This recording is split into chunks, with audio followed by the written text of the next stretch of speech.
Welcome to the deep dive. We're here to rip the boring labels off the things designed to make you just tune out. Yeah, absolutely. And today, we're tackling maybe the king of boring names, the Georgia Public Service Commission, the PSC. Oh, it's designed that way, isn't it? PSC. It sounds like something you can safely ignore. Totally. But that's the trap, because this is where a huge financial war is happening kind of under the radar. Exactly. It's this low turnout election deciding who controls the electricity, the gas, the water, basically everything flowing into your home. Millions of homes. And the sources we looked at, they paint a picture of, well, almost zero accountability. Critics are saying this agency lets energy giants write their own rules. And you pay for it. Yeah. We dug into the numbers and the hit to your wallet. It's pretty catastrophic. Yeah, let's just get straight to that. The PSC approved rate hikes, right? Big ones. Massive. In just the last 2 years, the average customer in Georgia, their bill went up by about $43 a month. $43. Every month. Do the math. That's over $500 a year. $516 to be precise, extra. Compared to just 2 years back. Just to keep the lights on. It feels less like governing and more like, well, a financial ambush, frankly. It's a clear pattern, according to critics, of prioritizing corporate profits over, people just trying to pay their bills. So this deep dive, it's the shortcut for you, the learner.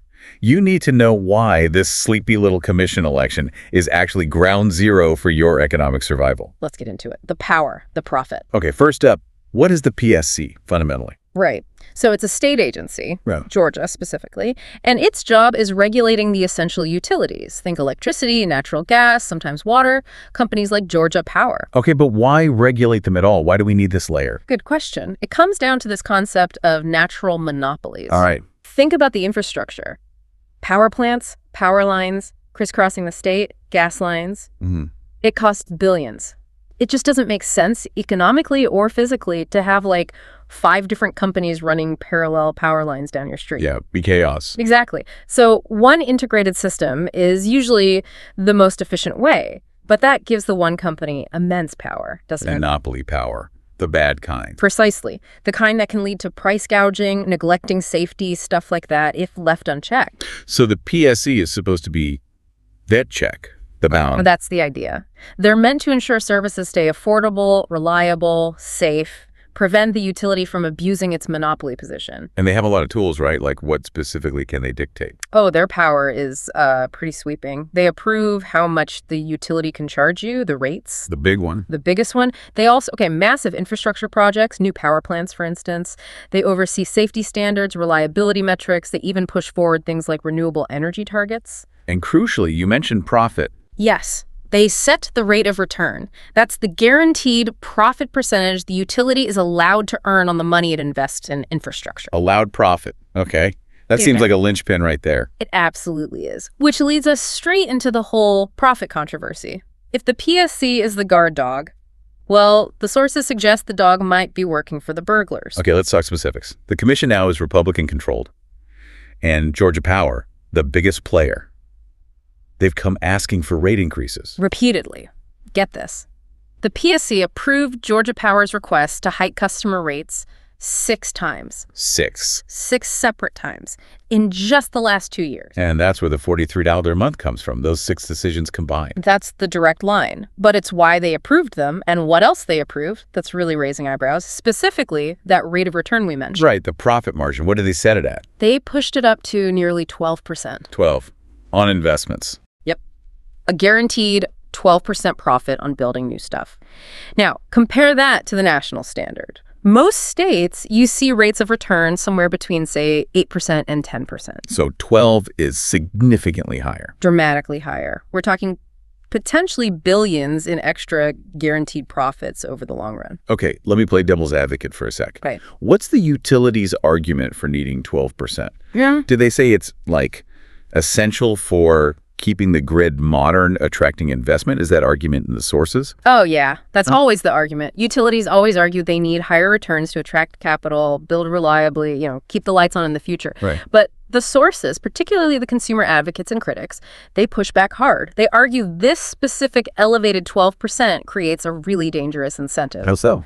If you're guaranteed a hefty 12% profit every time you sink a dollar into new infrastructure, You're going to want to build as much infrastructure as possible. exactly, whether it's absolutely essential right now or just, gold plating the system, it creates this powerful drive to overinvest or overbuild. And lock consumers into paying for potentially unnecessary projects, plus that guaranteed profit for decades. That's the core accusation. And this financial policy, this 12% number, it didn't just appear out of thin air.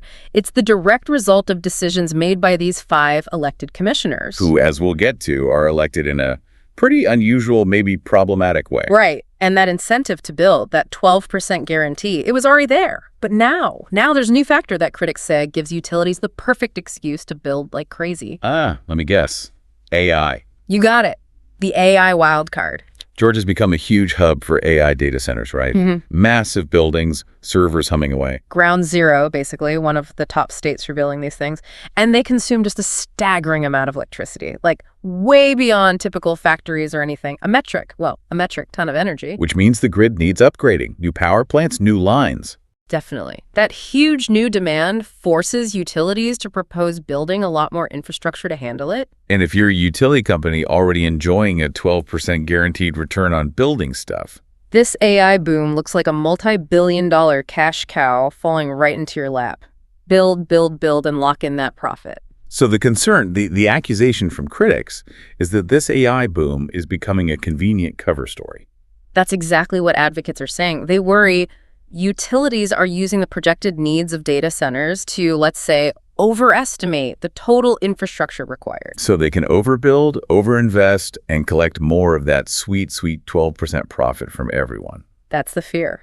Now, the utilities and the PSC itself, they claim that regular residential customers won't bear the costs specifically tied to these new data centers. They say they've separated the costs. That's the claim. But the skepticism from consumer groups is intense. They say, where are the safeguards? Where's the proof? How are you actually ensuring we're not paying for this? Is there transparency? Like, can independent groups check the utilities' demand forecasts? That seems to be the crux of the issue, according to the sources. Critics argue the current setup lacks independent verification. The PSC, they allege, tends to just rubber stamp the utilities' own projections. Even the projections driven by the massive, perhaps uncertain demands of AI data centers. Especially those. So the suspicion is that residential rate hikes are already being influenced, at least partly, by this AI-driven building spree. Meaning the average person might be subsidizing corporate expansion and then paying higher rates on top of it? Double whammy, potentially. And this whole cycle, the high profit rate, the potential overbuilding fueled by AI critics, say it only persists because of how the PSC commissioners get elected. Okay, let's unpack that. The election itself. You called it a low turnout coup. Why? Well, first off, Georgia's unusual. It's one of only 10 states where these utility regulators, the commissioners, are elected in partisan races, Democrat versus Republican. Okay, that's one layer. What else? Even weirder is how they're elected statewide. There are 5 commissioners, and each technically represents a specific geographic district. Like one for the coast, one for Atlanta Metro, etc. Sort of, yeah. But voters across the entire state vote for all 5 commissioners. Wait, so someone living in Atlanta votes for the commissioner representing Savannah, and vice versa? Exactly.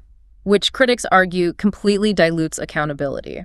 If you live in Savannah and have an issue with Georgia Power, your specific commissioner is ultimately elected by, and maybe more responsive to, voters hundreds of miles away in North Georgia or Atlanta. So local voters in that district have less sway over their supposed representative. Much less sway. This structure, critics argue, makes it easier for commissioners to prioritize statewide, often corporate interests over the specific needs or concerns of consumers in their district. It maybe explains why, even though Georgia's political landscape is pretty purple overall. The PSC is currently 100% Republican, despite close statewide races for other offices. Wow, okay.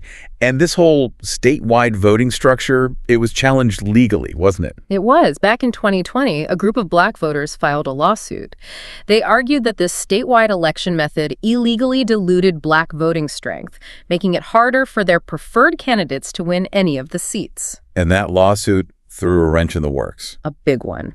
Because of the ongoing litigation, the Secretary of State actually canceled the scheduled PSC elections in 2022 and again in 2024. So incumbents just stayed in office. Pretty much. Then last year, Governor Kemp signed a new law that basically reset the election schedule, paving the way for special elections, but also effectively letting the incumbents serve well past when their terms were originally supposed to end. Which brings us to now. These special elections happening off-cycle. Right, outside the big presidential or midterm years when turnout is naturally higher. And the engagement numbers we have from recent PSC primaries, they are abysmal. How bad? Get this, only 2.8%. 2.8% of all registered voters. Of 7.4 million active voters in Georgia.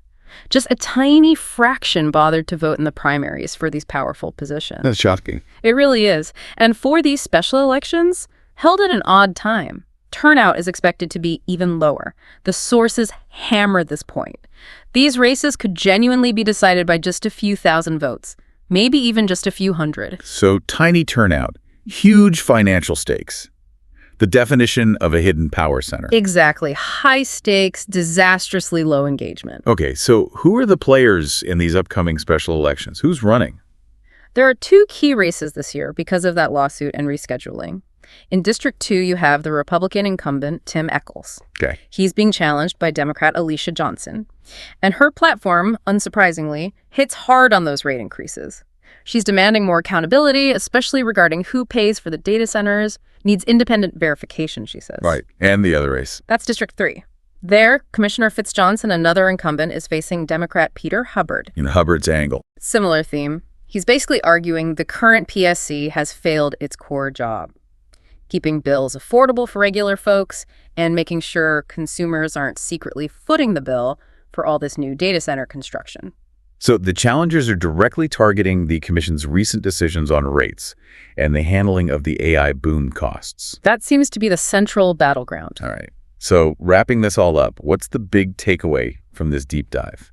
I mean, it really shows how the positions with maybe the most direct impact on your daily finances could be the ones nobody's really paying attention to. Yeah, these aren't abstract debates. This is about the cost of keeping your lights on, heating your home. And these special elections, because of the low turnout potential, they represent a real chance for those who want change to shift the balance on a commission that many critics feel has leaned way too far towards maximizing utility profits. A chance to maybe make the Commission look a bit more like the politically diverse state it's supposed to serve. Potentially.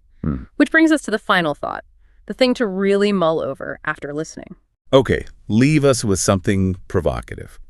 How much is this specific kind of weird election method, the statewide voting for district seats, how much is that structure itself responsible for the policy outcomes, like that high 12% profit margin? Is the way they're elected almost designed to produce outcomes that favor the utilities over the average consumer? Ooh, that's a heavy question. Is the structure inherently biased? Food for thought. Definitely. Okay, if this deep dive just completely flipped your understanding of your power bill and why you should maybe care a lot about something called the Public Service Commission. Then you know what to do. Engage with this deep dive. Give it a like, smash that subscribe or follow button, and definitely jump into the comments. Yeah, tell us what surprised you most. Was it the 12% profit thing, the AI data center connection, the crazy low turnout? Let us know. Because subscribing means you won't miss our next deep dive. We've got some absolutely killer content lined up that you are not going to want to miss. It's going to be awesome. Unmissable. Absolutely. Thanks for diving deep with us. We'll see you in the next one.